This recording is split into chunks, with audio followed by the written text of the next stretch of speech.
It's day 536 of the lockdown. We're still in a disastrous state with the world's highest unemployment rate. Just a few months ago, it looked like the country was about to implode in an orgy of economic unrest and looting, fueled in large parts by hopelessness. So as the country has moved into level 2 from level 3, we have to ask whether the urgency of the situation is being grasped by our leaders. The restrictions have been straining businesses such as restaurants, airlines and entertainment venues. Well, the president did urge people to get vaccinated as soon as possible to safeguard their own health and enable further opening of the economy. Cyril Ramaphosa said that the government would provide an update on plans for vaccine passports in the next couple of weeks. But he did say vaccines are safe, effective and free, and they are the most potent weapon that we have to fight the pandemic and to reopen the economy. Can we shout it any louder? Well, to talk about this, I'm joined by Stavros Nicolaou, head of the Health Working Group for Business for South Africa, Rosemary Anderson of FedHasa, National Chairperson of FedHasa, Wendy Albert, CEO of the Restaurant Association of South Africa, and Sibani Ngadi, Chairman of the South African Liquor Brand Owners Association, SELBA. Stavros, welcome back. The 10 o'clock closure for restaurants, the prohibition of alcohol sales from retail outlets on weekends may still be too severe for some businesses to survive. What's your initial reaction to the move? Michael, firstly, I think anything that moves us up a level is welcome by business. It's not quite where we need to be as a country. We know we've got to mitigate these these boom-bust cycles or economic roller coaster rides that we're on. And that's been the order of the day for the last 18 months. It's been incredibly destructive to the economy, to businesses. It's placed many people in economic distress and hardship, but also more importantly, certain sectors, including the ones that are represented here today, have been more affected than others. And of course, the leisure and tourism industry is a particular victim of this roller coaster ride. So there's a single message here for me, Michael, is the best and easiest way to start moving up these levels and opening up the economy is we have to encourage as many South Africans and non-South Africans, because it's not just about our citizens, but anyone that lives in our country, we have to encourage them for the sake of doing a responsible thing, for allowing us to open up the economy, is allowing people to return back and start earning a living. We've got to encourage them to be vaccinated as swiftly as possible. And in particular, we know that there will be a fourth wave. None of us can predict the timing of a fourth wave. But if we are understated by the time we get to a fourth wave, then it is likely we will not have a good Christmas. And a good Christmas means that the economy is affected again, in all sectors of the economy, including international trade. If we get a lot of people vaccinated and significant swathes thereof, then I think we can move into a December period where we can start enjoying some normality, but also start opening up the economy at a critical time. I think a point well made. And Rosemary, to move on to FedHasa, the National Trade Association for the hospitality industry. And we know that tourism, leisure, hospitality has really borne the brunt of these various lockdowns. What do you make of this latest move into level 2? Yes, we are heartened that there's something positive happening, but for some companies it's still very difficult to trade even in the current new level 2 lockdown restrictions. For example, a Spur, many Spurs are 500 seaters, they're still only allowed half of their capacity, 250. There are very few businesses that can continue to operate successfully, financially viable, in a financially viable way, without just being able to operate in half the business. So we are heartened by it, but it's still very difficult trading conditions for our industry. And I think the other thing we're also needing is certainty that there will not be lockdowns again, and the government will rather try to control the pandemic through the vaccination program, because a lot of businesses are just saying, are we going to be locked down again? Are we going to have no alcohol again? And they're just wondering whether it's worthwhile staying open. And every business that closes down is a number of jobs that are lost. So we really need to implore our government to create some form of assurance that the way forward is the vaccination program.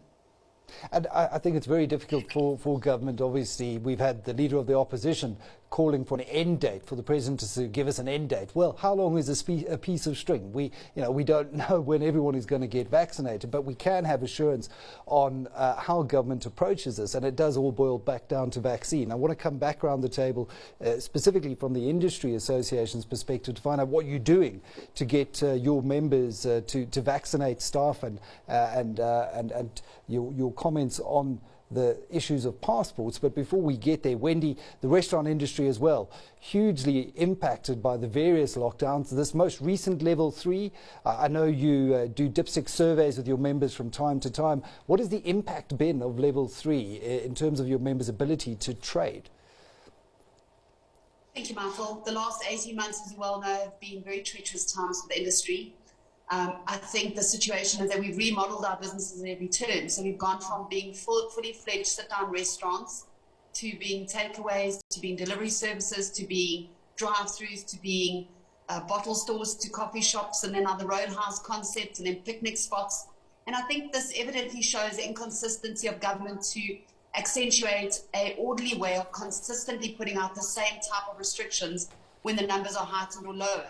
What we've seen is we've had less restrictions when the numbers were higher and more restrictions when the numbers were lower.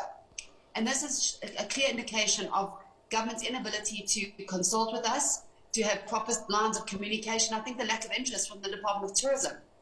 You know, we are sitting in a node where we are reporting into the Department of Tourism, but we're knocking on every other ministerial door to get relief, compensation, to get communication, to look at ways that we could find solutions to bring the least amount of economical impact. And these lines of communication have definitely been closed off for us on all levels. And we find ourselves generally trying to knock on doors with other industry associations, industry bodies. And it's almost when we took the turn to align ourselves with all partners in the industry that they shut off communicating with the restaurant industry, notwithstanding obviously the cabinet shift. But what we're doing is we're sitting now with a critical time. It's much too late for many restaurants that have closed their doors. The 25% of potential with 100% expectation of debt to pay on a monthly basis just simply doesn't give the margin to bring sustainability on the gearing of the businesses. We've also seen that the landlords have now become fatigued with a constant demand to give reprieve to us, to look at reducing rents, etc. The banks are exactly the same. They've closed in the lending, they've foreclosed on the businesses, and they demanded that those bank loans get paid back. And notwithstanding a ton of other suppliers in line that have sent letters of demand, expectation for these contractual commitments to be paid, when there simply isn't the revenue, because there simply isn't the potential to afford the debt on the business. And what I keep saying is that we're restaurants. We were based on a business model, food and liquor combination, based on seat turnover, seat capacity, in a very fragile business model, which we haven't been able to meet. And it's almost like every other country in the world has got support from government to be able to keep those businesses afloat, and we haven't. The taps have been turned off on all sides. And what makes it more complicated is that we are drowning in administration. So where we are energetic, passionate people running beautiful businesses and creating beautiful moments in food, we are now become administrators. We are retrenching people, putting them on unpaid layoff, dealing with these letters of demand, trying to negotiate with the landlord, keeping our businesses afloat, trying to stay positive. Our staff are sick, they're not sick, they can't come to work, they are exhausted. There is an inconsistency of whether you can have a job or not have a job. And I think we're losing so much skills. So 50% of our industry is being decimated. At least 70% of our staff are still sitting on unpaid layoff.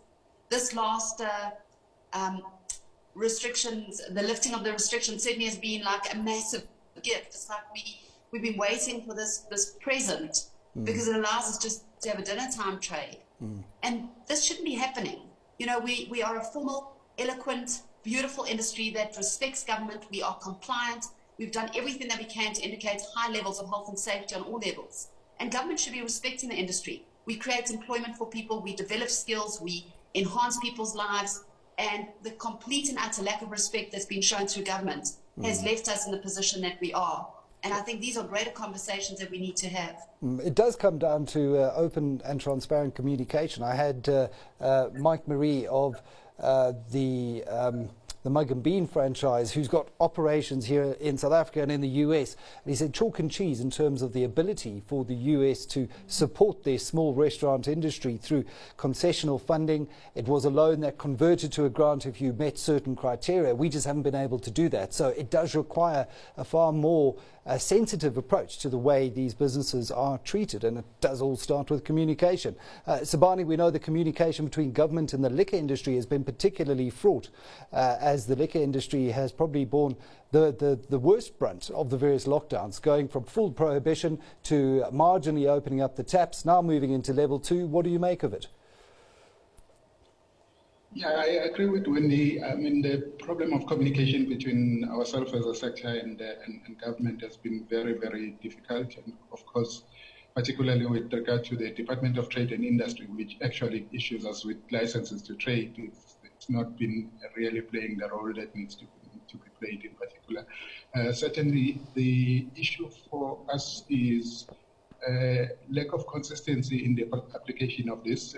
Just the last announcement on Sunday, we were told that off-trade channels will need to operate from Monday to Thursday, and we make an assumption, as the President has always emphasized, that it's based on a scientific advice of some kind, of which we have been asking several times around why is this restriction applied in this manner. And unfortunately, yesterday, the Ministerial Advisory Council released its advisory notes to the National Command Council, which clearly indicates in that advisory note that they recommended the return to normal in terms of the off-trade focused operations. And they clearly state in that note that the extension that was ultimately applied, which is adding just a Friday, will not be justifiable in terms of implementation. But what that does then, Michael, is it promotes illicit trade in the market. What happens is we have a large number of entities that purchase particularly for export purposes. So when you purchase for, say, export to Mozambique, you do not pay tax in South Africa, and with an assumption that you'll be liable for tax in the destination country. Those products are not leaving South Africa, and they circulate in the South African market, undercutting local brands by up to 41%. And that's what we are seeing currently in the market, where then the local traders, whether it's off-channel or off-premise and on-premise, are undercut by illegal traders who lead to the losses for us as manufacturers, as well as losses for government in terms of tax contribution. Just to put into context in terms of tax liability here, a bottle of vodka, say mainstream vodka, which is, say, 140 rands, about 74 rands of that goes directly into the excise tax component. So it is a significant amount of money that that government is losing, and we are losing sales as well. Well, serious questions there, and I suppose one just needs to follow the money, as was the case in the tobacco ban last year as well. We're talking about the move from level 3 into level 2. Is it a little too late for certain industries? Well, it certainly looks that way. When we return, we'll zoom in on the best weapon that we've got to get back to normal, and that's upping our run rate when it comes to daily vaccinations.